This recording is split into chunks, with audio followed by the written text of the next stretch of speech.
I'll tell you two things about the second month. First, just want to fast forward.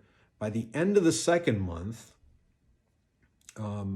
we began seeing expanding nighttime sleep around 6 to 8 p.m. That nap began to enlarge and it began to assume the role of the nighttime bedtime sleep that would emerge as time went on. Between week 7 and 8 for us, so that would be between weeks 5 and 7, counting from the due date, we saw that nap start to lengthen. 3 hours plus, 3.5, 4 hours, 4.5 hours. On the day that he turned 8 weeks old, we got a 5-hour nap. And I'll just tell you about that one. It's, we put him down at 6:01 p.m. and we got a 5-hour nap. There's another wrinkle to that cycle that I'll get back to in a minute. But look for that. Experts will say that the baby's day-night organization falls into place around the 4 to 6 week mark, counting from the due date. And for us, it was about, between weeks 5 and 7. I'm sorry, 5 and 6, between weeks 5 and week 6 for us. So right there in that zone.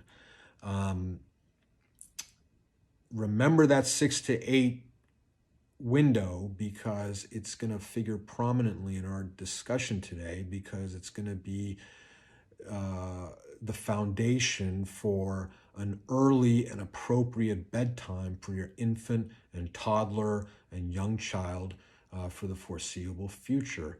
If you want to, treat your baby's sleep with the respect it deserves. I'll talk more about early bedtimes in a minute. But there you go. By the end of the second month, that nighttime sleep pattern begins to emerge. The other thing I want to say about the second month for us is that we had to all of a sudden soothe our baby a lot more than we did in the first month, both to put him down, but also the naps began to fragment and he began to stir and wake up more. So we would have to soothe him to put him back down to try to ensure that he got the long enough, that he got enough sleep. And so we would have to do what we could to extend the naps. And that was a feature of the second month. And I'll just give you some examples because,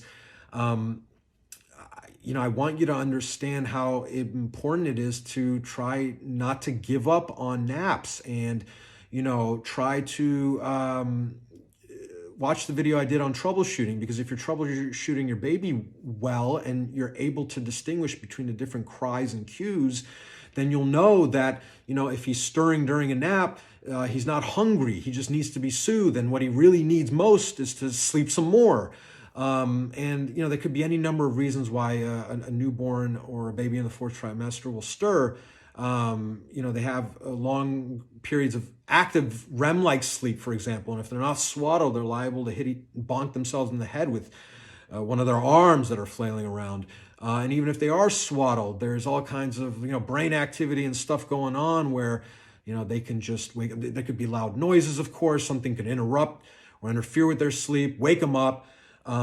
You have to try to get them back down for a good quality nap. And I'm going to give you it's 6 examples here to demonstrate what can happen and what you can do that'll really make a difference between a good quality nap and a short and insufficient nap. So, for example, the day that our son entered his second month of life, the day that I think he was the day after he turned 1 month old.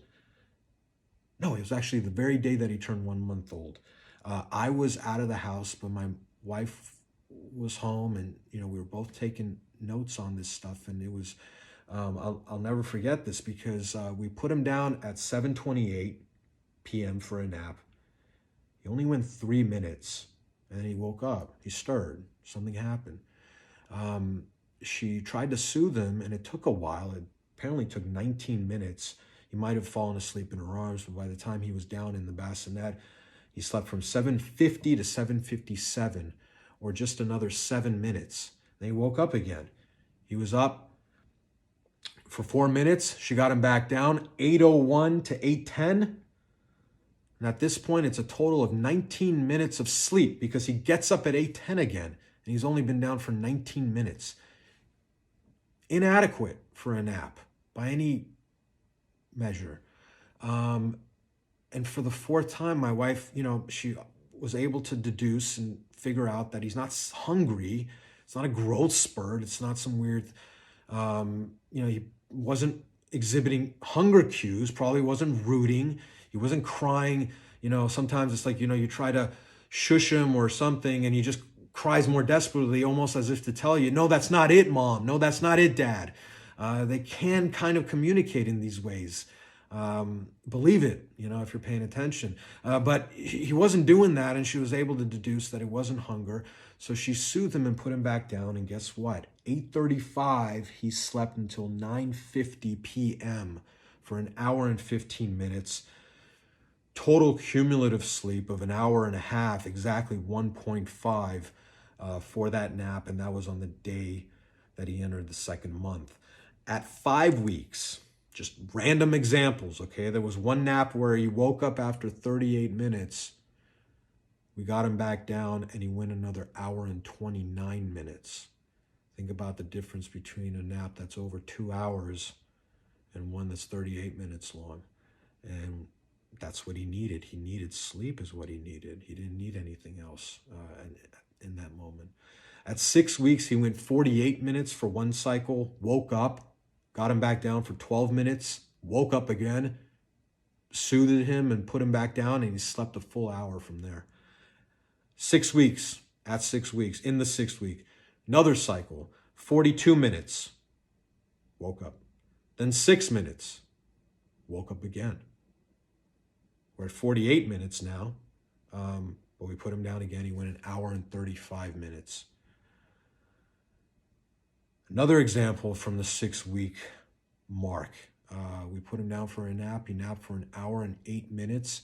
And for whatever reason, I don't recall why. All I have are the records now. I don't know why we were ascertained that an hour and 8 minute nap was not enough and that he just needed more sleep. But somehow we were able to,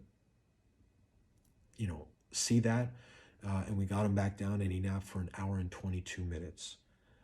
At 8 weeks, 12 minutes, then 27 minutes, then 18 minutes. That adds up to 57 minutes, almost an hour. Not a bad nap. There are plenty of cycles a baby will nap that amount, Weissblue says an hour to an hour and a half, but an hour and a half being the preferred floor. There we were at 57 minutes, if I'm doing the math correctly.